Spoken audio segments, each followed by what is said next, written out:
Welcome to your video on topics 4.4 through 4.6. This covers atmosphere winds and watersheds. So let's go ahead and get started. Your first question says, name the layers of the atmosphere, be able to put them in appropriate order by altitude. So the picture you're going to want to look at is right here. Altitude is, okay, the way that this is oriented is this is the surface of the Earth. Altitude is how far you are away from the surface of the Earth. So be able to rank them from bottom to top, from top to bottom. The second question also says, generally describe the temperature changes in the layers of the atmosphere as you go from the surface of the Earth into space. So probably want to throw pressure in there, but most of you understand that the farther that you are from the Earth, the reduced pressure that you have, so the lower density that you've got, and so the less dense the air is. All right, so here's how it goes. Troposphere, stratosphere, mesosphere, thermosphere, and then it's not on here. You've got exosphere is the very, very outside. Now, for the purpose of this quiz, we'll go ahead and stick with the 4 letters that are in this book. So in this first layer, the troposphere, it's the one closest to Earth. This is where you have weather. This is where planes fly. This is where greenhouse gases are that help to keep the Earth warm. You can see that as you go up in the troposphere, it gets colder. Please make sure you know how to read a graph. So you've got it colder. Now, this looks like it's in between layers, but this is in the lowest part of the stratosphere. That's where you have the ozone layer. As you can see from number 8, that means that 2 environmental issues that you have heard of, which is climate change and also a hole in the ozone layer, largely have nothing to do with each other. Climate change happens in the troposphere. The ozone layer and the hole that was, fortunately it's closing, that was associated with it is in the stratosphere. So please make sure that you differentiate between those two.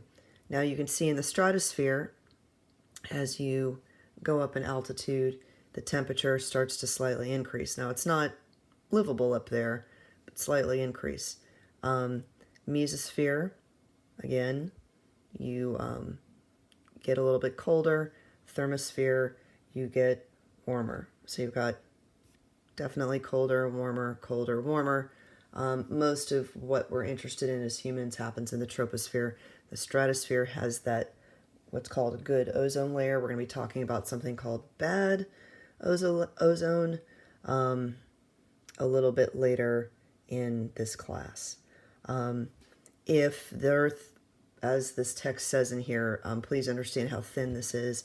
If the Earth were the size of an apple, this would be as thick as the apple's skin. All right. Talked about also the density already. Density decreases as you move from the surface of the planet up. So you can see that it's here. Now remember, if you don't have your textbook on you, you can always pause and read these words off the screen. Memorize the composition of air in the troposphere, including percentages, names of elements, compounds, and formulas of elements and compounds. All right, so let's go ahead and take a look. Oops. Sorry, I've got an interesting lighting setup here, and it is not working out as well as I would like for it to, so pardon the technical difficulties. All right, there we go. This is the paragraph that is going to help you out with this question.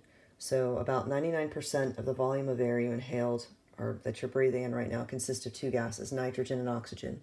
We've talked about this before. Here's where you need to memorize the percentages and the formulas. Now you're going to notice in the book that they don't give you the formulas for nitrogen and oxygen because we've talked about it already. But please remember that the atmospheric components, it's not N, it's going to be N2. This is what nitrogen does when it's an element, and it's not O, it's O2. All right, so when you're asked about nitrogen and oxygen, the chemical symbols for it are this and this. All right, so you've got 78 and 21. The remainder of it is going to be argon, carbon dioxide, and then smaller amounts of other stuff, including water vapor, dust and soot particles, methane, ozone, and nitrous oxide. So again, know those percentages and know names of things, and then also the formulas. When we look at greenhouse gases here in just 1 second, be aware of the percentages of these things, which is teeny tiny, and yet they have such a big influence on our planet. And again, the vast majority of our atmosphere is nitrogen, not, as some people think, oxygen. All right. In which layer of the atmosphere are greenhouse gases found? That's going to be the troposphere. Name both names and formulas, the 4 given in the textbook, and by given I mean the gases that are given. So H2O is water. Here they specifically mean water vapor. CO2 is carbon dioxide. CH4 is methane. This is natural gas. This is a form of fossil fuels that's harvested for burning as well as existing in the atmosphere. And N2O is nitrous oxide. We will be talking about the greenhouse effect a little bit later.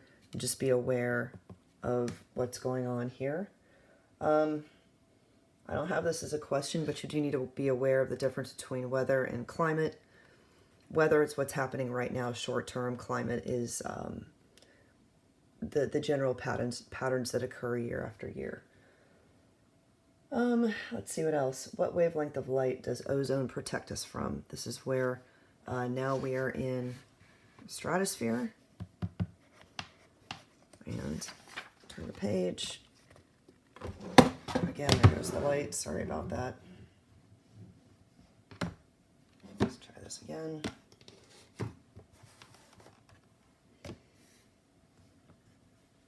So, ozone protects us from UV light, ultraviolet light. That specifically is that everything gives us everything from sunburn to skin and eye cancer.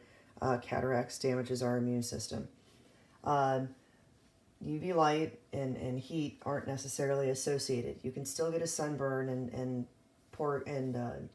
not good exposure to UV light when it's cool outside, because again, ultraviolet light isn't always associated with heat. Let's see. Again, note that greenhouse gases and ozone occur in 2 different places of the atmosphere. Therefore, climate change and the hole in the ozone layer are largely unrelated. Okay, so that is a basic setup for the atmosphere. Let's go ahead and talk about global wind patterns. We need to go to pages 125 through 127 of your textbook.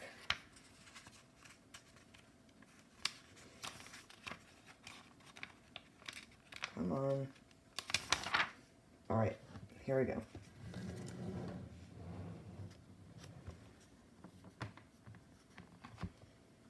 All right, define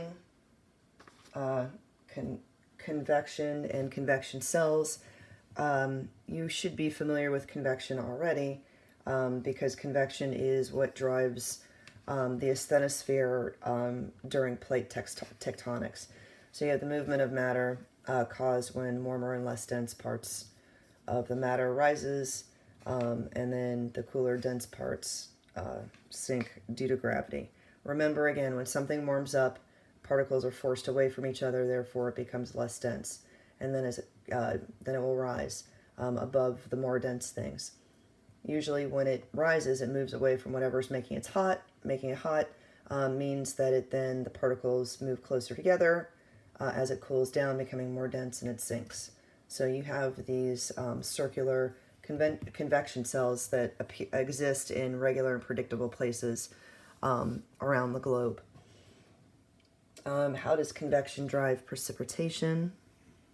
You can see right here, the air over an ocean is heated when the sun evaporates water. This transfers moisture and heat from the ocean to the atmosphere. The warm, moist air rises, then cools and releases heat and moisture as precipitation. So again, rises when it evaporates, moves up into the cooler atmosphere, as we saw from the other picture. It does get colder as you move up in the troposphere.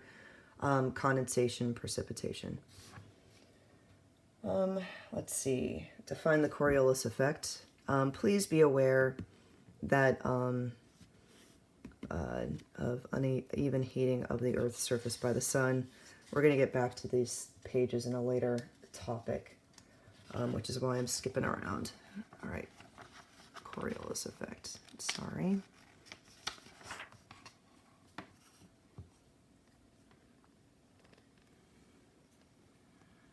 Okay, right here. Your understanding of this has to just be minor for right now.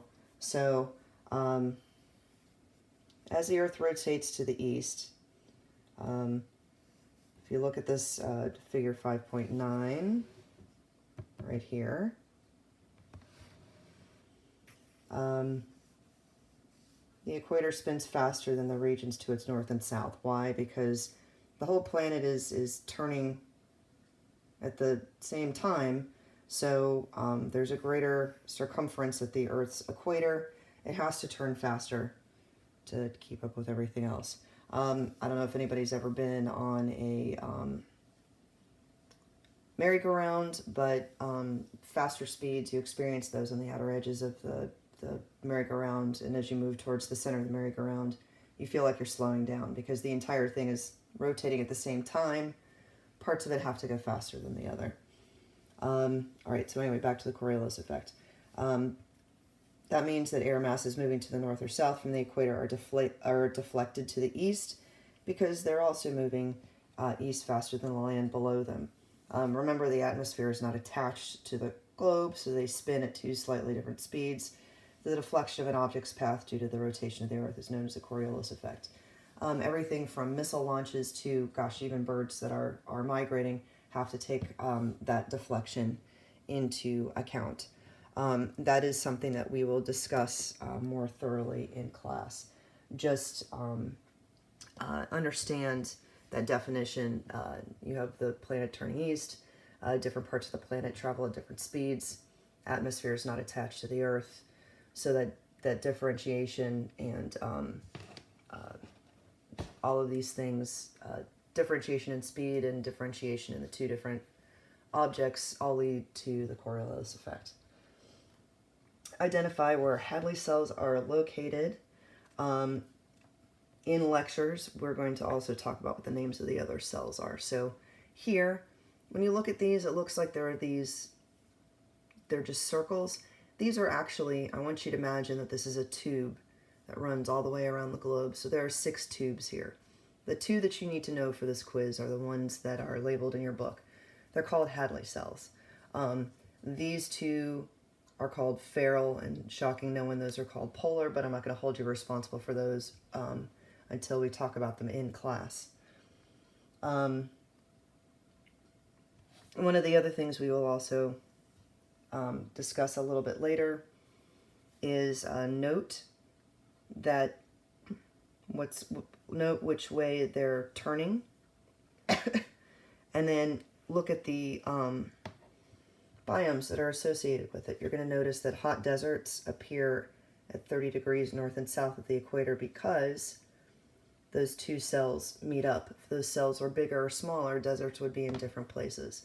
So these wind patterns have a lot to do with what biomes that we see on the globe. But again, for right now, you need to know that the 2 convection cells, that basically one is on one side of the equator and one is on the other side of the equator, they stretch, as you can see, 30 degrees north and south. You need to know that those are called Hadley cells. Okay, locate trade winds and westerlies on a globe. Be able to draw them correctly. Note that there is no air movement at the equator.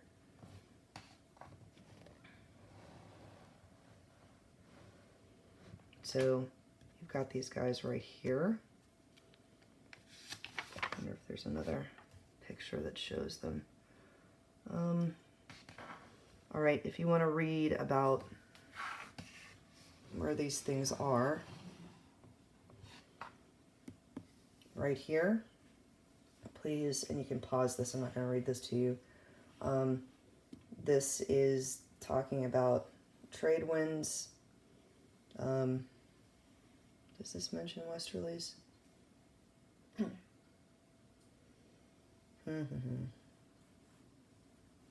Yeah, and these were important because, again, sailing ships needed to rely upon these predictable winds. Yes, and here we go. Westerlies. So please make sure that you read this text and that you also understand where trade winds are. Trade winds are those that are closest to the equator, and then westerlies are on either side of them. Remember, west is this way, so westerlies blow from the west to the east. This is the northeast trade wind. That's the southeast trade wind. What's interesting is that there's no wind at the equator. What you're going to find out is that's called the doldrums. If anybody has ever accused you of being in the doldrums, think about what happens when a ship crosses the equator and there's no wind. They either have to row or they have to wait until the ship drifts into an area where there is wind. So that lack of wind and movement and just waiting at what was called the doldrums. Eventually that also became associated with mood. Not that that's on the quiz, but there you go. A little bit of vocab for you. All right. And then page 383, watersheds. Really, there's only one thing that you need to take a look at.